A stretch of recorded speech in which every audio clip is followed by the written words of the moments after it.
Sir మరో విషయం అండి. ఆంధ్రప్రదేశ్‌లో 9 నెలల పరిపాలనలోనే ఒక మంత్రి ఫ్లైట్ కొన్నారంటే అది నిజమేనా సార్? అసలే అది ఎవరండి ఆ మంత్రి ఎవరు? ఫస్ట్ ఆఫ్ ఆల్ ఫ్లైట్ కొన్నారా లేదా అనేది అవునా కదా మనకు తెలియదు. ఆ! అది ఒక వెబ్ చ దీంట్లో వెబ్ పోర్టల్‌లో కథనం వస్తే దాని మీద ఒకతను వీడియో చేశాడు. అది వైరల్ అయింది. హ్మ్. ఫస్ట్ ఆఫ్ ఆల్ ఫ్లైట్ కొన్నారా లేదా అనేది మనకు గ్యారంటీ లేదు. ఒకవేళ కొన్నారే అనుకుందాం. ఆ! అది సార్. ఎవరికి అవసరం ఉంటది? ఫ్లైట్‌లో తిరిగి ఇప్పుడు కార్ అంటే మనం ఇక్కడి నుంచి రోజు తిరగాలి కాబట్టి కార్ అవసరం ఉంటది. అవును సార్. మంత్రులందరికీ, ఎమ్మెల్యేలందరికీ కార్ అవసరం ఉంటది. హ్మ్. ఫ్లైట్ ఎవరికి అవసరం ఉంటది? హ్మ్.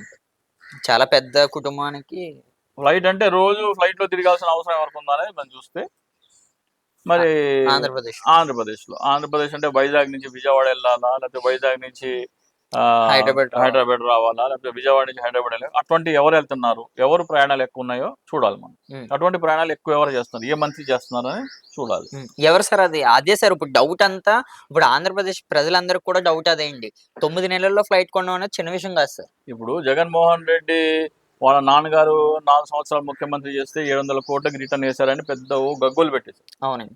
కేవలం 9 నెలల్లో 150 కోట్లు పెట్టి ఫ్లైట్ కొన్నారంట. హ్మ్. 150 కోట్లు పెట్టి ఫ్లైట్ కొన్నారంటే ఎంత సంపాదించి ఉండాలి? దానికి 10 ఇంతలు సంపాదించి ఉండాలి. హ్మ్. 150 కోట్లు పెడితే ఆ వచ్చిందంతా పెట్టి ఫ్లైట్ ఎవడు కొనడు. అవును సార్. ఇప్పుడు ఓ కారు కొన్నారనుకోండి. ఓ 50 లక్షలు పెట్టి కారు కొన్నారంటే ఆ దగ్గర ఒక 5 కోట్లు ఆస్తి ఉంటేనే 50 లక్షలు పెట్టి కారు కొంటాడు. అవును సార్. అట్లాగే 150 కోట్లు పెట్టి ఫ్లైట్ కొంటే 1500 కోట్లు సంపాదించి ఉండాలి. 1500,00,00,000 ఆ! 9 నెలల్లో. ఆ! ఆ! 9 నెలలు సంపాదిస్తేనే ఫ్లైట్ కొంటారు. అవునండి. ఆ ఫ్లైట్ అవసరం ఎవరికుందా అనేది ప్రజలు ఆలోచించాలి. ఓకే. రోజు ఆంధ్రప్రదేశ్. ఫ్లైట్‌లో ఎవరు తిరుగుతున్నారు? హ్మ్. ఆలోచించాలి. హ్మ్. అలాగే ఇంకో మాట అన్నారు. చంద్రబాబు నాయుడు గారి ఫ్లైట్‌లో ఏ ఏ సదుపాయాలున్నాయో నా ఫ్లైట్‌లో కూడా అవే సదుపాయాలుండాలి అన్నారు. అవునండి. ఆ! ఆ అంటే కథనంలో ఉంది. ఆ అంటే వీడియోలో. సీఎంకి సీఎం అంత హోదాలో ఆంధ్రప్రదేశ్ మంత్రి గూడా ఉన్నారనుకోవచ్చండి ఆ! మంత్రి గారు. అటువంటి మంత్రి ఎవరు? హ్మ్. ఎవరై ఉంటారు? అదే డౌట్ సార్ అదే అది. ప్రజలు ఆలోచించుకోవాలి. అన్నీ మనం చెప్తే ఎట్లా? ప్రజలు ఓకే. ఆలోచించుకొని. అదంటే ఇప్పుడు చూస్తున్న ఇప్పుడు ప్రజలందరూ కూడా చంద్రబాబు నాయుడు గారి ఫ్లైట్‌లో ఏమేమి సదుపాయాలున్నాయో నా ఫ్లైట్‌లో కూడా అవే ఉండాలి అనగలిగిన మంత్రి ఎవరు? హ్మ్. టీడీపీ మంత్రి ఎవరైనా ఆ మాట అంటాడా? అనలేరు సార్. కష్టమే. బీజేపీ మంత్రి ఎవరైనా అంటారా? కష్టం సార్. ఇంకా మిగిలింది ఎవరు? ముగ్గురు మంత్రులు. హ్మ్. జనసేనలో మిగతా ఇద్దరు మంత్రులు అంటారా? అనలేరు సార్. ఆ! సో, ఎవరై ఉంటారు? అది డౌట్ సార్ అది డౌట్. క్లారిటీ అదే అవ్వట్లేదు. ప్రజలు ఇట్లా ఆలోచించుకోవాలి. ఓకే. ఎవరై ఉంటారు? ఎవరై ఉంటారు? టీడీపీలో ఉన్న మంత్రులు ఎవరు? ఆ హ్మ్. లిస్ట్ తీసి ఈడంటాడా? ఆహా! ఈడికంత సినిమా లేదు. హ్మ్. ఈడంటాడా? ఆ! ఈడికంత సినిమా లేదు. ఈడంటాడా? ఈడికంత సినిమా లేదు. అట్లా మొత్తం తెలుగుదేశం చెక్ చేసుకోవాలి. హ్మ్. తర్వాత బీజేపీ వాళ్ళ మంత్రులు తీయాలి. ఆ! సార్. ఈళ్ళకి ఎంత సీన్ ఉందా? ఆ! సార్. లేదు. ఆ తర్వాత జనసేన మంత్రులు తీయాలి. హ్మ్. దీంట్లో ఎవరు అంటారు?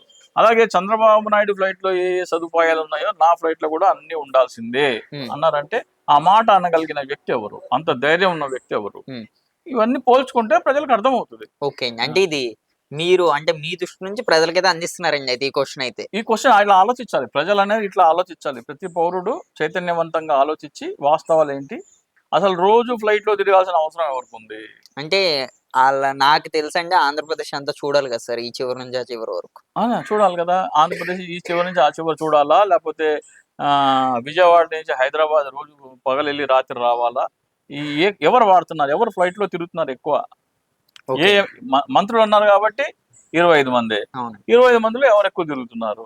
ఎవరెవరిదో చంద్రబాబు నాయుడు తిరుగుతుండొచ్చు. హ్మ్. చంద్రబాబు నాయుడు తర్వాత లోకేష్ తిరుగుతుండొచ్చు. లోకేష్ తర్వాత పవన్ కళ్యాణ్ తిరుగుతుండొచ్చు. హ్మ్. సో, అది లోకేష్ గురించి అన్నారా? హ్మ్. పవన్ కళ్యాణ్ గురించి అన్నారా? అనేది ఆలోచించుకోవాలి. ఓకే అండి. హ్మ్. అంటే ఈ క్వెషన్ మీరు ఆళ్ళకైతే అందిస్తున్నారనుకుంటా. అందిస్తున్నాను. 2 బిట్లయితే ఇచ్చారనుకుంటా. ఆలోచించుకోమంటున్నా. ఓకే.